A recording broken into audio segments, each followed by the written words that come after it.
कोल्हापूर शहराच्या सौंदर्यीकरणासाठी CSR निधीतून कामे करण्याच्या आवाहनाला शहरातील विविध सामाजिक आणि व्यावसायिक संस्थांकडून उत्स्फूर्त प्रतिसाद मिळाला आहे.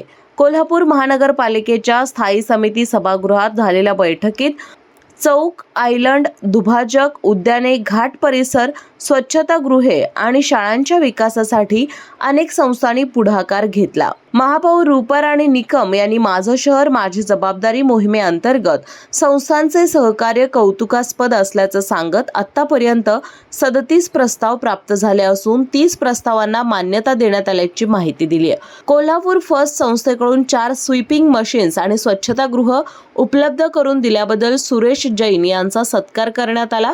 या बैठकीत विविध संस्थांनी शास्त्रीनगर येथील उद्यानं, संविधान चौक, पंचगंगा घाट, ST स्टँड परिसर, मुख्य दुभाजक आणि चौकांचे सुशोभीकरण तसेच शाळा आणि स्वच्छतागृह उभारण्याची घोषणा केली.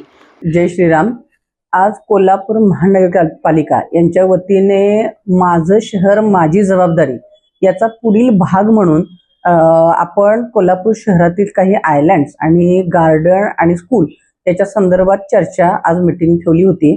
खूप आनंदाची गोष्ट अशी आहे की कोल्हापूर शहराला खूप चांगलं दातृत्व आहे, ज्याच्या अनुषंगाने खरं तर मला असं वाटलं होतं की खूप थोडा प्रतिसाद मिळेल, पण अक्षरशः बसायला जागा नव्हती. इतका चांगला प्रतिसाद कोल्हापूर शहरवासियांकडून मिळाला.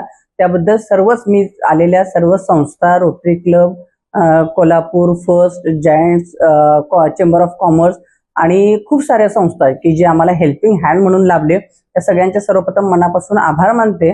आभार यासाठी की मला असं वाटतं की खरं तर दातृत्व यांच्याकडे इतकं आहे की महापालिकेकडून कोणतीही अपेक्षा न ठेवता त्यांनी स्वतःहून मला कोल्हापूर शहरातील काही अशा जागा की ज्या दुरावस्थेमध्ये आहेत किंवा सुशोभीकरण करण्याची गरज आहे अशा त्यांनी स्वतःहून डेव्हलप करण्याचा माझ्याशी मानस केला आणि त्या पद्धतीनं खूप चांगला प्रतिसाद जनतेतूनही मिळाला. त्याबद्दल मनापासून सगळ्यांचे आभार.